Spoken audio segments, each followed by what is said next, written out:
சமீப காலமாக இந்தியாவோட நம்பர் 1 மொபைல் பிராண்டான xiomi இந்தியாவில் அடுக்கடுக்கான மொபைல்ஸை லான்ச் பண்ணிகிட்டே இருக்காங்க. நம்ம எல்லாருக்குமே தெரியும் அவங்களுடைய பெஸ்ட் மொபைல் சீரிஸ் எதுன்னு கேட்டிங்கன்னா அவங்களுடைய நோட் சீரிஸ் மொபைல்ஸ் தான். அந்த நோட் சீரிஸ் மொபைலோட வரிசையில் நோட் 7 ப்ரோ மொபைலோட சக்ஸஸ்க்கு அடுத்து ரெட்மி நோட் 8 ப்ரோ மொபைலோட அஃபிஷியல் லீக்ஸ் அண்ட் ரூமர்ஸை அவங்க வெளியிட்டிருக்காங்க. இந்த வீடியோவில் ரெட்மி நோட் 8 ப்ரோவோட லீக்ஸ் அண்ட் ரூமர்ஸை பற்றி பார்ப்போம். வீடியோக்குள்ளே போகிறதுக்கு முன்னாடி என் பேர் பாலா, நீங்கள் பார்த்துட்டு இருக்குது டெக்ஸைலர் யூடியூப் சேனல். நம்ம சேனலை நீங்கள் சப்ஸ்கிரைப் பண்ணலன்னா சப்ஸ்கிரைப் பண்ணிக்கோங்க, பக்கத்தில் இருக்கிற பெல் ஐக்கனை மறக்காம ப்ரெஸ் பண்ணிக்கோங்க. வாங்க வீடியோக்குள்ளே போகலாம். ஃபஸ்ட்டு இந்த மொபைலோட ப்ராசஸர் பற்றி பார்த்தோம்னா ரெட்மி அவங்களுடைய முந்தைய மொபைலான ரெட்மி நோட் 7 ப்ரோவில் ஒரு பவர்ஃபுல்லான ஸ்னாப்ட்ராகன் 675 ப்ராசஸர் கொடுத்துருந்தாங்க. ஆனால் ரெட்மி நோட் 8 ப்ரோவில் ஸ்னாப்ட்ராகன் 675ஓட பவர்ஃபுல்லான ஸ்னாப்ட்ராகன் 730G ப்ராசஸரை கொடுத்துருக்காங்க. இந்த ஸ்னாப்ட்ராகன் 730Gயில் ஜின்றது என்னன்னு பார்த்தீங்கன்னா கேமிங். இந்த ப்ராசஸர் கேமிங்க்குனே உருவாக்கப்பட்ட ப்ராசஸர், அதனால பர்ஃபார்மன்ஸ் டாப் நாச்சாக இருக்குன்னு எதிர்பார்க்கலாம். அடுத்து இந்த மொபைலோட டிஸ்பிளே பற்றி பார்த்தோம்னா கொஞ்ச நாளைக்கு முன்னாடி ரெட்மி ஒரு புது டிஸ்பிளே டிசைனுக்கான பேட்டர்ன் ரைட்ஸாக வாங்கியிருந்தாங்க. அந்த டிஸ்பிளே டிசைன் எப்படி இருக்குன்னு பார்த்தீங்கன்னா அந்த டிஸ்பிளேல ஒரு நாச் இருக்கும்.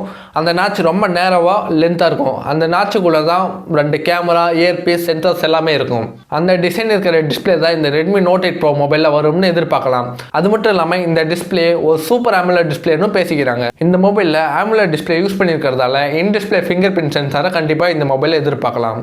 அடுத்து இந்த மொபைலோட கேமரா பற்றி பார்த்தோம்னா இந்த மொபைலில் ஒரு 64 mega pixel Samsung GW1 sensor use பண்ணியிருக்கிறதா ஒரு ரூமர் வந்திருக்கு.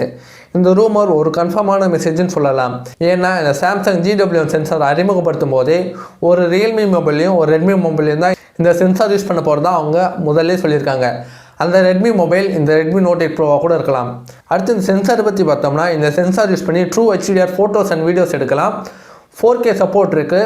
140 FPS வரைக்கும் ஸ்லோ மோஷன் வீடியோஸ் இந்த ப்ராசஸர் யூஸ் பண்ணி எடுக்கலாம். இங்கே முக்கியமான விஷயம் என்னென்னா 48 மெகா பிக்சல் சென்சாரில் எடுக்கிற ஃபோட்டோவே கிட்டத்தட்ட 16 MB வரும். 64 மெகா பிக்சல் சென்சாரில் எடுக்கிற ஃபோட்டோஸ் மினிமம் 20 MB வரும். அதனால் உங்கள் மெமரி கார்ட்ஸை ரெடியாக வச்சுக்கோங்க. இந்த மொபைலோட மற்ற ஃபீச்சர்ஸ் பார்த்தீங்கன்னா இதில் in display finger print sensor இருக்கும், ஒரு கிளாஸ் பாடி டிசைன் இருக்கும். அது மட்டும் இல்லாமல் டைப்-C போர்ட் கூடவே ஒரு ஃபாஸ்ட் சார்ஜரும் கொடுப்பாங்கன்னு எதிர்பார்க்கலாம். இந்த மொபைலோட ப்ரைஸ் பற்றி பார்த்தோம்னா இதோட பேஸ் வேரியன்ட் மினிமம் 17,000 ரூபாயிலேருந்து 20,000 ரூபாய்க்குள்ளே லான்ச் பண்ணுவாங்கன்னு எதிர்பார்க்கலாம். இந்த மொபைலை எந்த ப்ரைஸுக்கு லான்ச் பண்ணால் நல்லா இருக்கும்னு நீங்கள் கமெண்ட்ஸில் சொல்லுங்கள், நானும் பார்த்து தெரிஞ்சுக்கிறேன். இந்த ரெட்மி நோட் 8 ப்ரோ பற்றின டீட்டெயில்ஸ் எவ்வளோ தான் நம்மளுக்கு தெரிஞ்சிருக்கு. இதுக்கு மேலே உங்களுக்கு ஏதாச்சும் டீட்டெயில்ஸ் தெரிஞ்சால் கீழே கமெண்ட்ஸில் சொல்லுங்கள். இந்த வீடியோ 2க்கு வந்தோம். இந்த வீடியோ பிடிச்சிருந்தா ஒரு லைக் கொடுங்க, உங்கள் ஃப்ரெண்ட்ஸ் கூட ஷேர் பண்ணுங்கள். ஏதாச்சும் கமெண்ட்ஸ் இருந்தால் கீழே கமெண்ட் பண்ணுங்கள். மறக்காமல் நம்ம சேனலுக்கு சப்ஸ்கிரைப் பண்ணிக்கோங்க. சப்ஸ்கிரைப் பண்ணியிருந்தால் பக்கத்தில் இருக்கிற பெல் ஐக்கனை ப்ரெஸ் பண்ணுங்கள். அடுத்த வீடியோவில் மீட் பண்ணுவோம். அது வரைக்கும் என் பேர் பாலா, நீங்கள் பார்த்துட்டு இருக்கிறது டெக்ஸைலர் யூடியூப் சேனல். டாட்டா.